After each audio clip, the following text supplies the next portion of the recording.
Buddies happy Sunday. അപ്പോൾ രാവിലെ ഞാൻ പുട്ടുണ്ടാക്കുന്ന വീഡിയോ ചെയ്തിട്ടുണ്ടായിരുന്നു. നമുക്കിനി ഇന്ന് വൈകിട്ട് ഞാൻ ലീവാക്കി കേട്ടോ. അപ്പോൾ ഇന്ന് വൈകിട്ട് നമ്മൾ നെയ്ച്ചോറ് ഉണ്ടാക്കാൻ പോവാണ്. നെയ്ച്ചോറും ചിക്കൻ വാങ്ങിച്ചിട്ടുണ്ട്. രാഹുൽ ബ്രോ ഉണ്ട് നമ്മുടെ കൂടെ. അപ്പോൾ ഇവിടെ വന്നിട്ട് എനിക്ക് ഏറ്റവും ഇഷ്ടപ്പെട്ട സംഭവം എന്താ വെച്ചാൽ കിച്ചണാണ്. കിച്ചൺ വെച്ചാൽ സൈഡിൽ വാഷ് ബേസിൻ ഉണ്ട്, പിന്നെ ഫ്രിഡ്ജ് അടുത്തുണ്ട്. ഇതൊക്കെ എൻ്റെ അമ്മയ്ക്ക് സെറ്റാക്കി കൊടുക്കാൻ എനിക്ക് എന്താ വെച്ചാൽ ഞാൻ വീട്ടിൽ നിൽക്കുമ്പോൾ എനിക്ക് വീട്ടിൽ പണി ചെയ്യാൻ കുറച്ച് മടിയായിരിക്കും. ചെറുതായിട്ടൊക്കെ ഞാൻ ചെയ്ത് കൊടുക്കട്ടോ, ഇല്ലയെന്നല്ല. പിന്നെന്താ പറയുക, എനിക്കിങ്ങനെ വാഷ് ബേസിന് അടുത്ത് വേണം ഉണ്ടെങ്കിൽ ഞാൻ പക്കയായിട്ട് ചെയ്യും, എല്ലാം ചെയ്യും. പാത്രം കഴുകൽ വരെ എല്ലാം ചെയ്യും. അപ്പോൾ അതുപോലെ ഒരു അടുക്കള എൻ്റെ അമ്മയ്ക്ക് ഞാൻ സെറ്റാക്കി കൊടുക്കും. അടുക്കളയല്ല, ഒരു വീട് ഞാൻ സെറ്റാക്കി കൊടുക്കും. ഉള്ളിൽ തന്നെ എല്ലാം ചെയ്യാനുള്ളത്. ഞങ്ങളുടെ അവിടെ എൻ്റെ വീട്ടിൽ പുറത്തുനിന്നാണ് പാത്രം കഴുകുന്നത്. ഓക്കെ, അപ്പോൾ നമുക്ക് നെയ്ച്ചോറ് ഉണ്ടാക്കാം കേട്ടോ.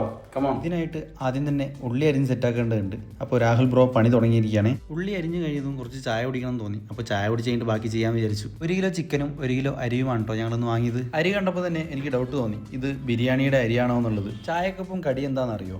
അരിയുണ്ട്. രാഹുൽ ബ്രോ നാട്ടിൽ പോയി വരുമ്പോൾ അരി പൊടിച്ചത് കൊണ്ടുവന്നിട്ടുണ്ടായിരുന്നു. അതിൽ കുറച്ച് ശർക്കരയും ചേർത്തിട്ട് മിക്സിയിൽ അടിച്ചിട്ട് ഒരു ഉണ്ട പിടിച്ചിട്ട് കൊണ്ടുവന്ന് തന്നു കേട്ടോ. എൻ്റെ പൊന്നോ, പൊളി ടേസ്റ്റ് പറഞ്ഞാൽ പൊളി ടേസ്റ്റ്. എന്താണെന്ന് വെച്ചാൽ ആദ്യമായിട്ടാണ് ഞാൻ ഹോം മെയ്ഡ് അരിയുണ്ട കഴിക്കുന്നത്. ഞാനും രാഹുൽ ബ്രോയിൽ പോയിട്ട് കുറച്ച് സാധനങ്ങൾ വാങ്ങിച്ചിട്ടുണ്ടായിരുന്നു. ചിക്കനും നെയ്ച്ചോറിനുള്ള അരിയും വാങ്ങിച്ചിട്ടുണ്ടായിരുന്നു. പക്ഷേ പ്രധാനപ്പെട്ട സംഭവം മറന്നു. എന്താ വെച്ചാൽ മറ്റേ പട്ട, ലീഫ്, ഗ്രാമ്പൊക്കെ അല്ലേ, അത് വാങ്ങിക്കാൻ മറന്നു. അപ്പോൾ അത് വാങ്ങിക്കാൻ പോയിട്ടുണ്ട്. മറ്റേ വേറെ എന്താ വെച്ചാൽ മറ്റേ നെയ്യ് വാങ്ങിച്ചില്ല, അത് വാങ്ങിക്കാൻ പോയിട്ടുണ്ട് കേട്ടോ. ഇന്ന് രാഹുൽ ബ്രോയുടെ സ്പെഷ്യലാണ്. നമുക്ക് നോക്കാം ആളെങ്ങനെ ഉണ്ടാക്കി തരുന്നത്. ഒരു രക്ഷയില്ല കേട്ടോ. ബാംഗ്ലൂർ ലൈഫില്ലേ പൊളി വൈബാണ്. ചിലവ് കൂടുതലാണ്. നമ്മൾ കറക്റ്റായിട്ട് മെയിൻറ്റെയിൻ ചെയ്തില്ലെങ്കിൽ പണിയാവും. ചിക്കൻ കഴിയട്ടെ. 2 പേർക്ക് 2 ഗ്ലാസ് മതിയാവും അല്ലേ? 2 ഗ്ലാസ് കൂടുതലാണോ എന്ന് ഡൗട്ട് ഉണ്ട്. എന്നാലും 2 ഗ്ലാസ് എടുത്തേക്കാം.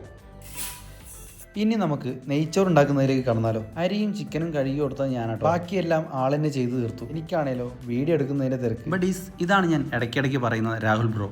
ആളൊരു കോഴിക്കോട്ടുകാരനാണ് കേട്ടോ. നമ്മുടെ ബാംഗ്ലൂരിൽ ഇലക്ട്രിക്കൽ എഞ്ചിനീയർ ആയിട്ട് വർക്ക് ചെയ്യുക. നമുക്ക് പറ്റിയൊരു വൈബ് തന്നെയാണ് പുള്ളി.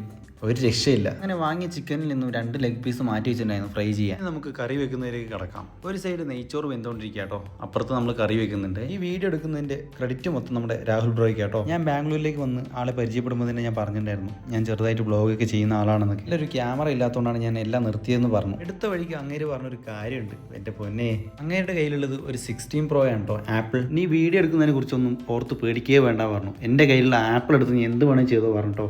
അതിലും കൂടുതൽ സന്തോഷം വേറെ എന്താ വേണ്ടല്ലേ.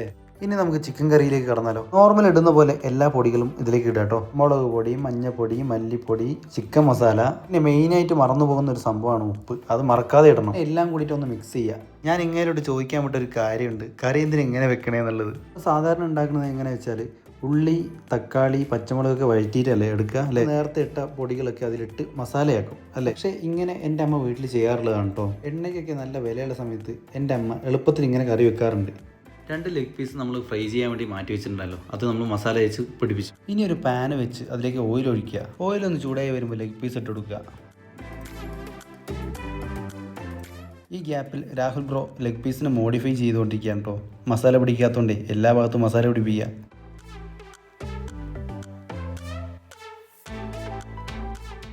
ഇനിയുള്ള മെയിൻ പരിപാടി എന്താ വെച്ചാൽ ഉള്ളിയും മുന്തിരിയും അണ്ടിപ്പരിപ്പും ഫ്രൈ ചെയ്തെടുക്കുക.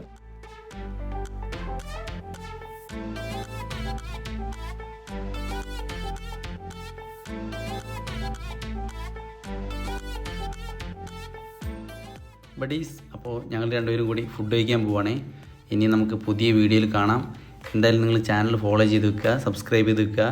Tata, bye, see you, good night.